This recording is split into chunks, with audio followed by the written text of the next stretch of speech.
किसी ने बड़े कमाल की बात कही है कि इंसान को कभी हार नहीं माननी चाहिए, क्योंकि पहाड़ से निकली नदी ने आज तक किसी से नहीं पूछा कि समंदर कितना दूर है।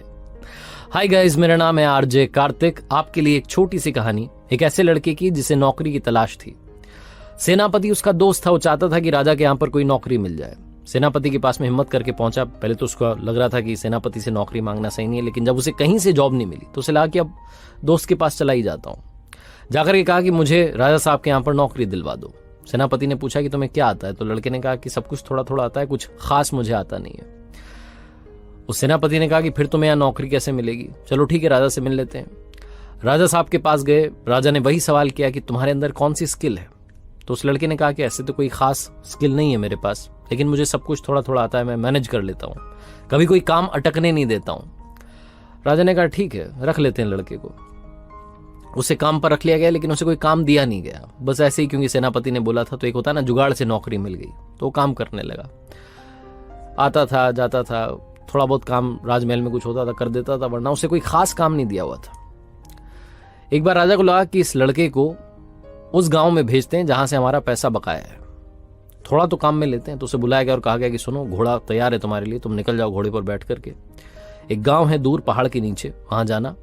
उन गांव वालों के पास में हमारा पैसा बकाया है, उन्होंने हमसे लोन लिया था लेकिन आज तक चुकाया नहीं है। तुम ये कागजात लेकर के जाओ और उनसे सारा पैसा लेकर के आओ। बस इतना सा काम तुम्हें करना है। आज तक वैसे भी मैंने तुम्हें कोई टास्क नहीं दिया। लड़के ने कहा ठीक है, मैं वहां जा रहा हूं, लेकिन एक बात बताइए, यात्रा से जब लौटूं तो आपके लिए क्या लेकर के आऊं? राजा ने कहा कि तुम मेरे लिए क्या लेकर के आओगे?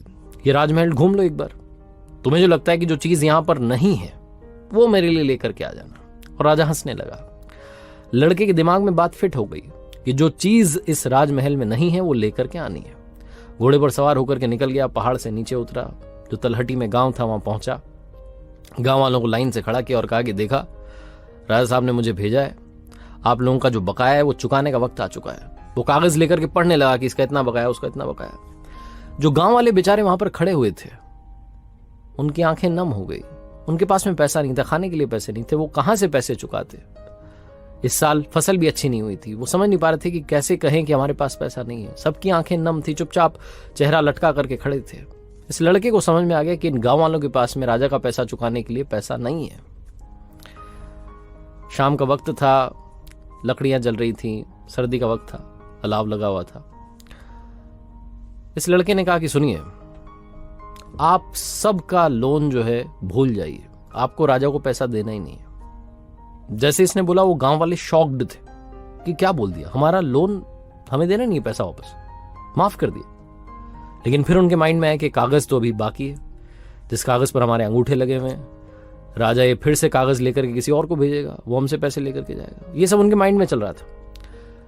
ये लड़का जो था, इसने वो कागज उठाया और जाकर के आग में डाल दिया। वो कागज ही जल गया जिस पर गांव वालों के अंगूठे के निशान थे, जिससे कि मालूम चलता कि इन्होंने उधार ली थी।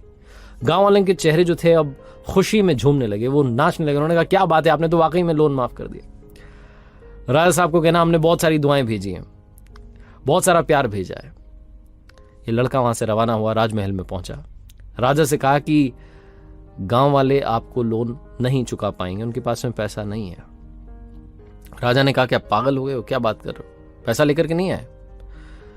लड़के ने कहा कि आपने कहा था ना कि राजमहल में क्या चीज नहीं है वो लेकर के आना, मैं वो लेकर के आया हूं उन पैसों के बदले।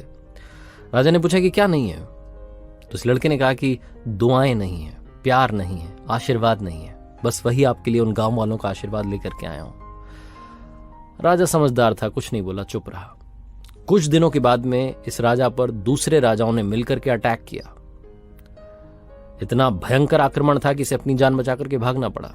ये लड़का भी साथ में था। इसने कहा कि सुनिए, मैं आपको एक जगह पर छुपा सकता हूं, उसी गांव में चलते हैं जो पहाड़ के नीचे तलहटी में, वो गांव वाले आपको बचा लेंगे। गांव में संदेश भेजा गया, राजा को, उसके परिवार को लेकर के लड़का वहां पहुंचा। गांव वालों ने स्वागत की तैयारी की, राजा साहब को वहां पर रखा सुरक्षित। सारे गांव वालों ने उस राजा की रक्षा की। जब राजा वापस से ताकतवर हुआ तो वापस अपने राजमहल में गया। वो जो आशीर्वाद था, जो दुआएं थी, वो लौट करके आई। उन्हीं दुआओं की वजह से राजा की जान बच पाई। कहानी बहुत छोटी है, लेकिन सिर्फ इतना सा कहना है कि अच्छे काम करेंगे, अच्छा अपने आप होने लगेगा। थोड़ा सा वक्त लग सकता है, लेकिन चीजें आपके फेवर में होंगी। तो आपसे बस इतना ही कहना चाहता हूं, दुआएं कमाते चलिए, प्यार कमाते चलिए, आशीर्वाद कमाते चलिए, क्योंकि आशीर्वाद में बहुत ताकत होती है, ब्लेसिंग्स में बहुत ताकत होती है। वो जो कहते हैं ना चमत्कार हो गया, ये चमत्कार इन्हीं आशीर्वादों की वजह से, इन्हीं अच्छे कामों की वजह से, लोगों के प्यार की वजह से, दुआओं की वजह से होता है। कर दिखाओ कुछ ऐसा कि दुनिया करना चाहे।